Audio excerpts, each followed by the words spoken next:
Dr. Brown, Isabella, Sherry Turner, Robert Van Giens, Mark Wilderman, Kelsey Allen, Lindsay Almond, Nora Brantley, Tracy Jackson, Kim Lewis, Chip Lucas, Sherwood Sutherland, and that's it. Am I missing someone? Vivian Tooks. Oh, Vivian, and then I see Tanika is here as well. Okay, Trego. Anyone else? Mark Sorrells. Oh, I got you, Mark. So I think we got everybody. Great. Thank you, everyone. Again, good morning. Just a reminder, the importance of attending these meetings, especially now that they're virtual and it's pretty easy for all of us to be here. And the meetings are much shorter than usual. So just a reminder to everyone, it's really important for us to all be here so that we can always have a quorum so we can make the decisions that we're supposed to be making. I'm going to read the Ethics, Awareness, and Conflict of Interest Statement. In accordance with the State Government Ethics Act, it is the duty of every board member to avoid both conflicts of interest and appearances of conflict. Does any board member have any known conflict of interest or appearance of conflict with respect to any matters coming before the board today? If so, please identify the conflict or appearance of conflict and refrain from any undue participation in the particular matter involved. Okay, so we're going to start with the approval of the minutes from the July 21st meeting. Can I get a motion to approve? So moved by Robert Van Giens. Thank you, Robert. I need a second.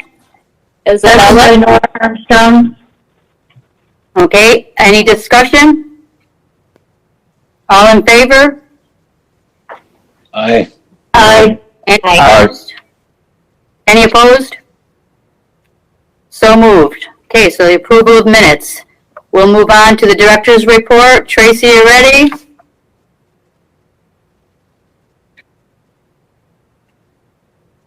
Hey, good morning, everybody. I'll go ahead and give you a warning. I've had some problems with the network where I'm at. It's dropping in and out. So hopefully I'll be able to make it through the report without losing you. And I'll give it a start. Just real quickly, 3 items that have gone to the Board of Commissioners for their review and discussion. The contract updates with Two-Hawk for workforce provider and also for the one-stop operator center manager. We are working with the county attorney and hope to have those to Two-Hawk this week for their review and some discussion back and forth. The annual plan update has been submitted to the board. That one is a consent agenda item at their meeting on the 21st. The PY20 Memorandum of Understanding and Infrastructure Agreements also was submitted as a consent agenda item and will go to the Board of Commissioners on the 21st as consent agenda. The contracts will be an item of business when we go to the board on the 21st. Other than that, a building plan update for McPherson Road, Church Road. The state has entered into the lease agreement with the property owner. They are planning to make renovations. They believe it can be done pretty quickly. They have actually set a date of January 1st for us.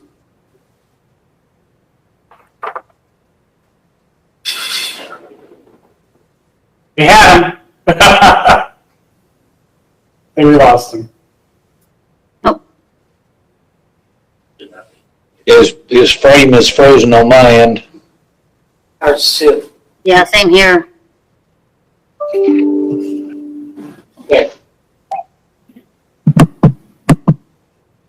Well, we'll give him a couple more minutes and see if he comes back to us.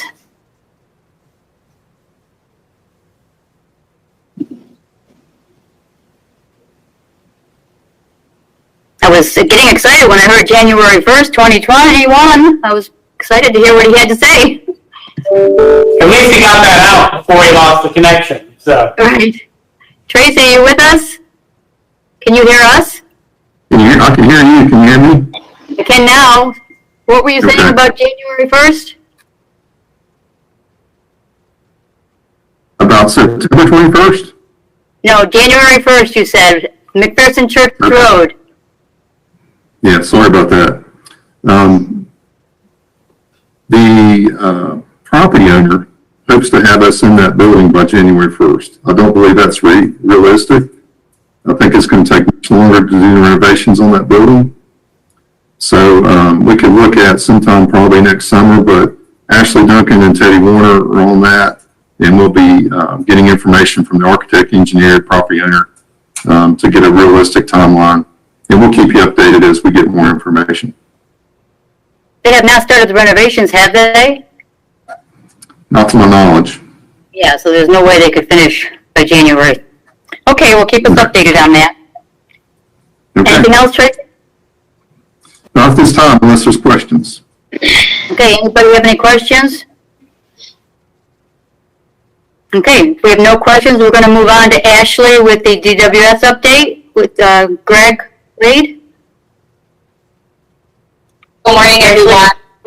Good morning. I hope that you all are doing safe and well. I'm happy to report that the Career Center has been making steady progress towards the overall performance goals.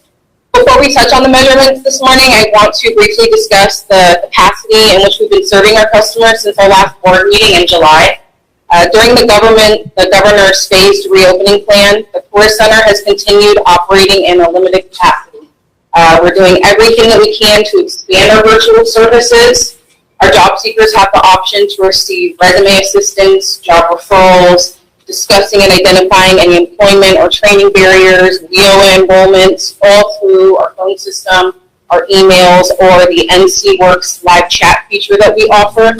DWS has given everyone the opportunity to use a phone-based cloud system called AWS, and this call system allows our customers a broader reach to all the career centers as a whole.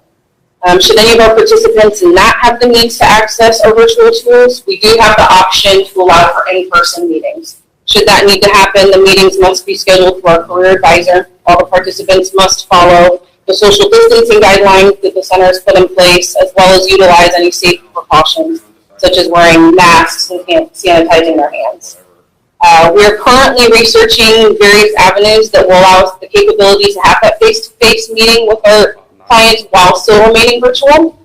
Because the state has been very specific with the platforms that we can and cannot use, it appears as if right now the GoToMeeting is proving to be the most conducive of all the platforms that we've looked at so far. And this is due to meeting security requirements, the overall price point, and functionality of meeting with Career Center's needs.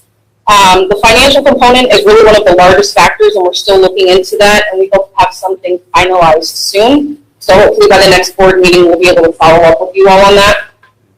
While the virtual component is still in the planning phases, another platform that's really proving to be a success with the Career Center and tracking a ton of interest is our social media accounts.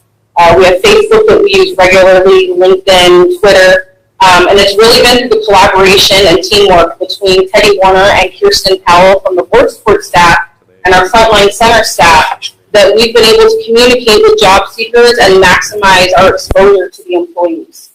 It's been through the social media accounts that we get to really showcase our value to the employers by allowing them the opportunity of directly seeing the interest and the large following that our Career Center has been generating. Without that internal process that we've established over the last couple months, we wouldn't be able to keep up with the demand of the social media that we have, or the social media presence that we have. Despite the restrictions that have been put into place, the Career Center is still providing outreach to all of our customers to show that our services are still available and of value to our community. I would like to highlight some of our recent success. On September 3rd and September 11th, the Career Center was able to host two very successful hiring events for Walmart DC. We were able to post their positions in NC Works, recruit for those positions on social media, vet and screen all of the applicants, as well as schedule them for an interview on site at Walmart's distribution center out in Hope Mills.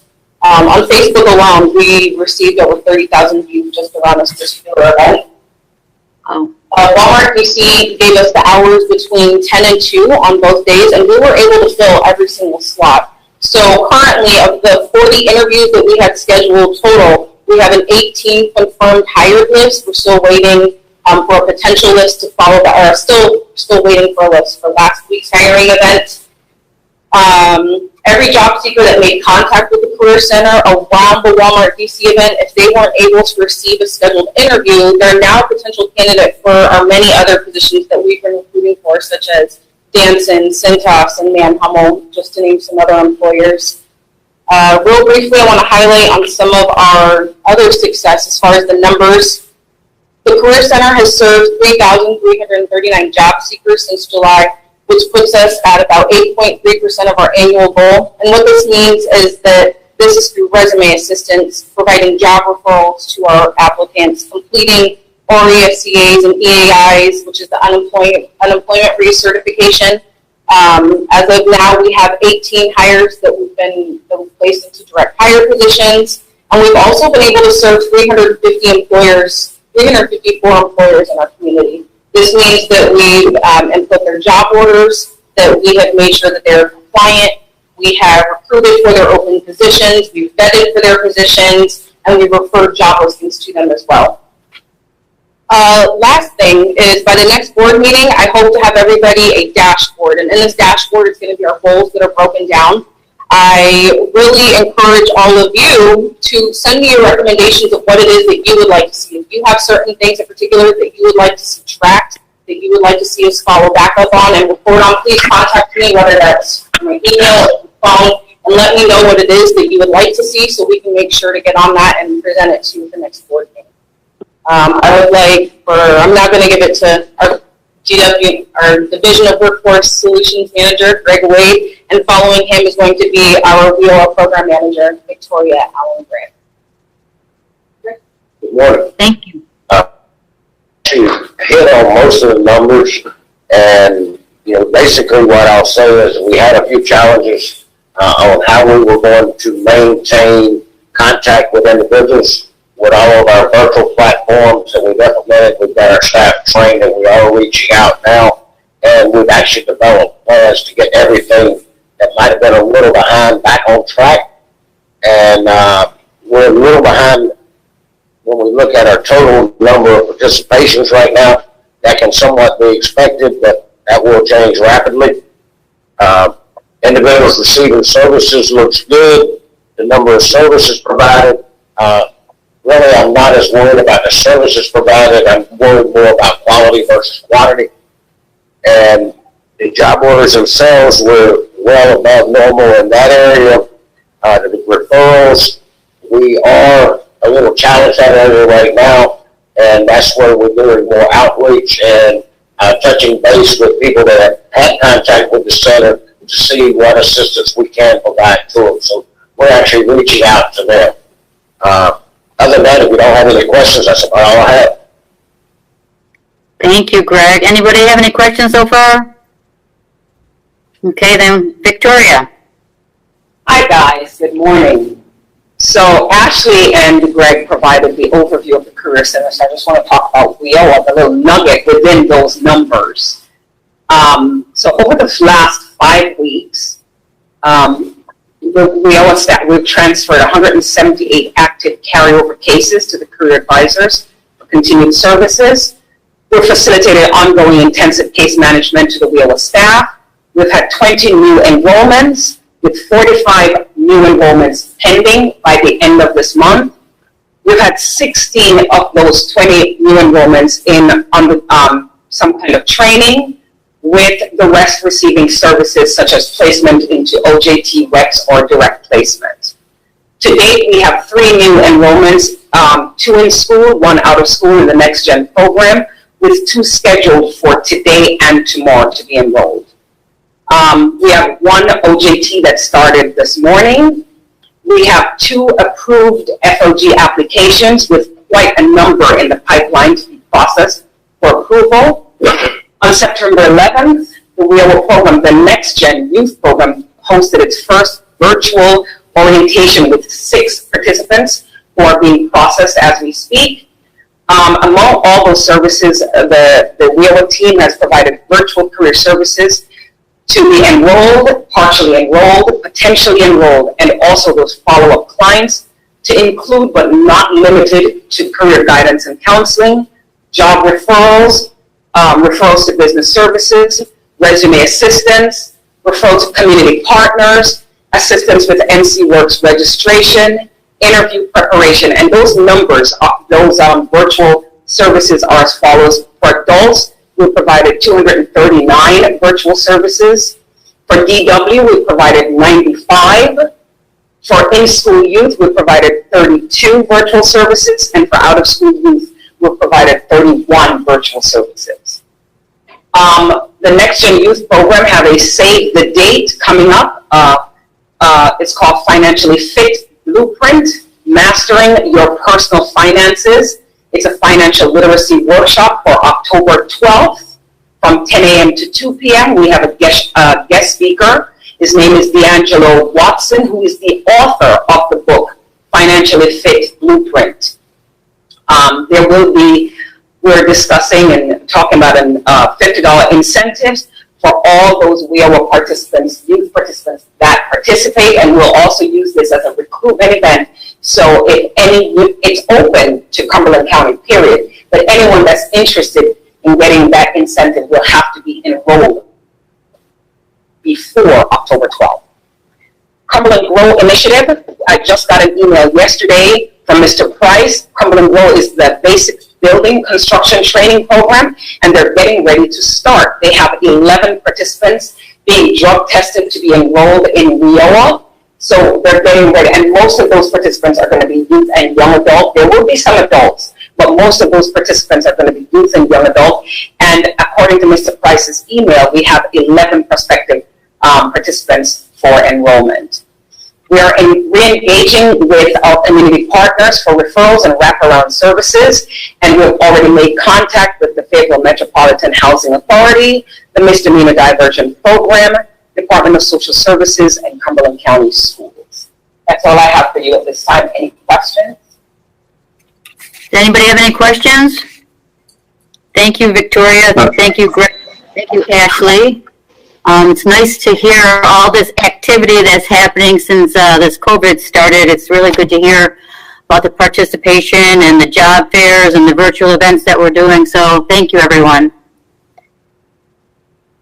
So the next thing we're going to do is the policy updates. We have 5 policies that were changed. These policy changes were per state policy guidance and just for clarification purpose. So there's really not too much, but we do need to approve them. So I am going to ask anyone if they have any questions before we start on each of the policies. If not, then we'll just approve all of them at the same time. So does anyone have any questions or discussion on policy update number 5, number 10, number 17, 18, and 25? Okay, if we don't have any discussion, then I'm going to ask for a motion to approve these changes. So moved, Robert Van Giens. Thank you, Robert. A second approval, please.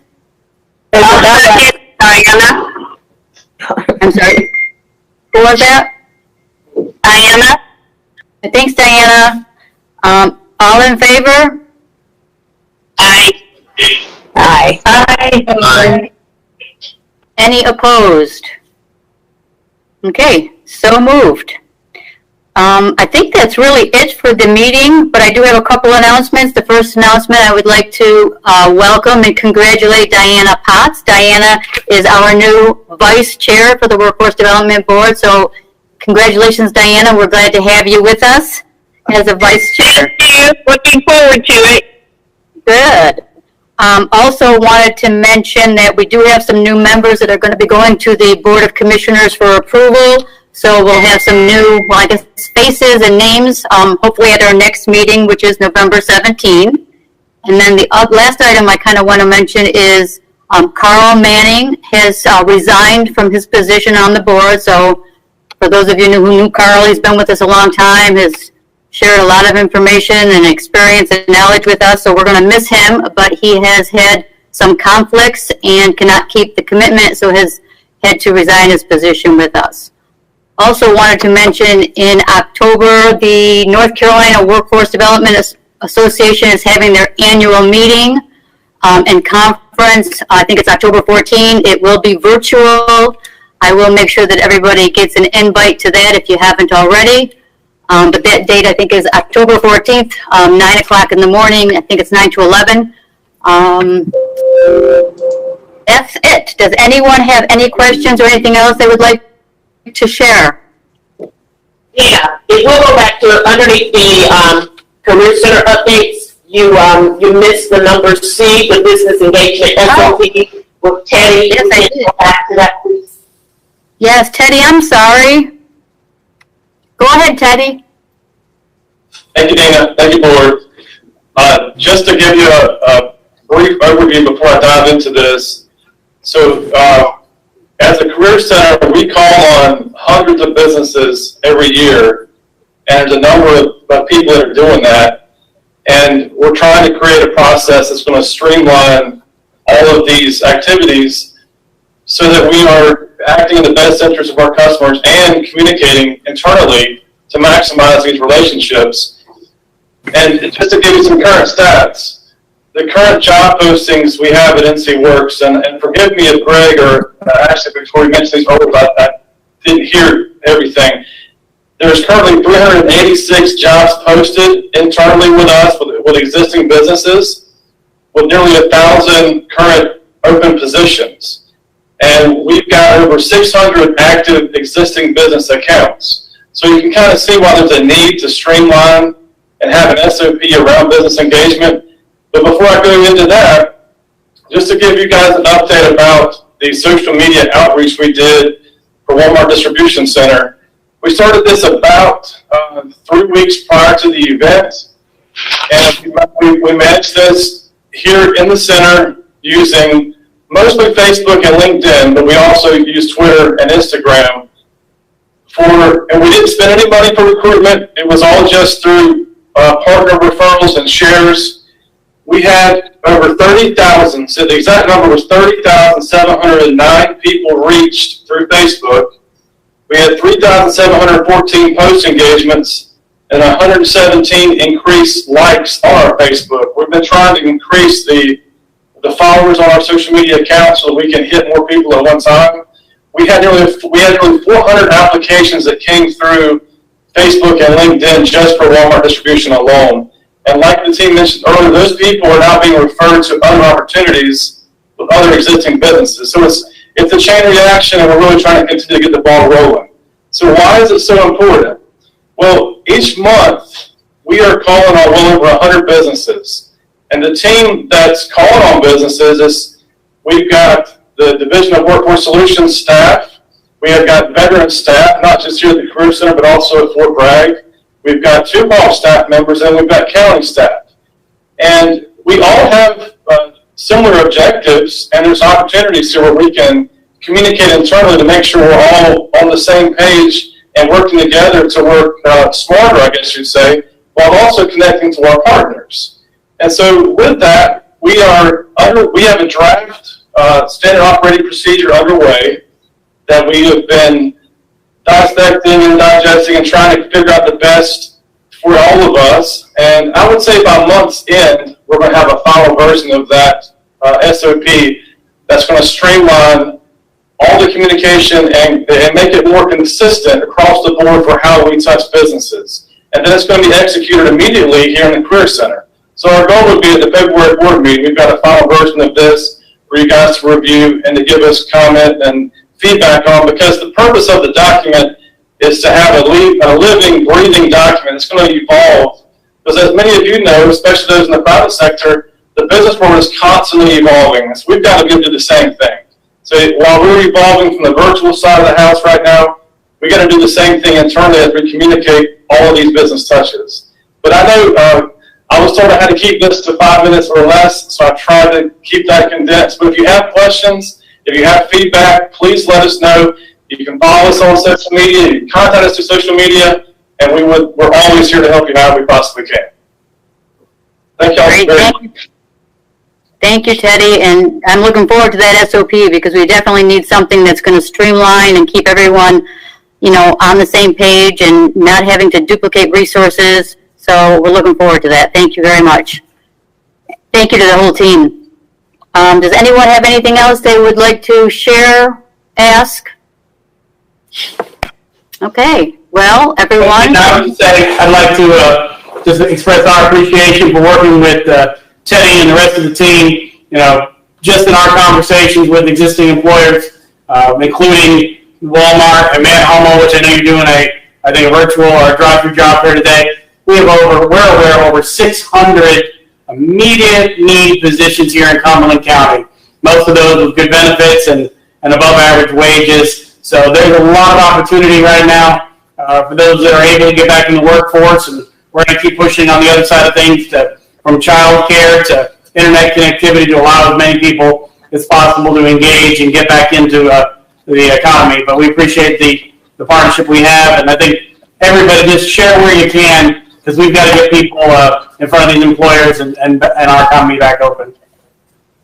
Absolutely. Thank you, Robert. Anyone else have anything? I'd just like to congratulate Diana Potts for taking up that position. Diana, thank you for all you do. I'm looking forward to us having an active year. And I also want to thank all of you for, sending me those beautiful words of comfort, during my loss. You're very welcome. You're welcome. Anyone else? Okay, well, I guess we will adjourn the meeting, and hopefully we'll see everybody November 17th. Everybody stay safe and healthy, and I'm going to ask for a motion to adjourn. Dora moves, so. Another second motion? I'll second it. Okay, meeting adjourned. Thank you, everyone. Have a great week. Thanks, you too. Thank you.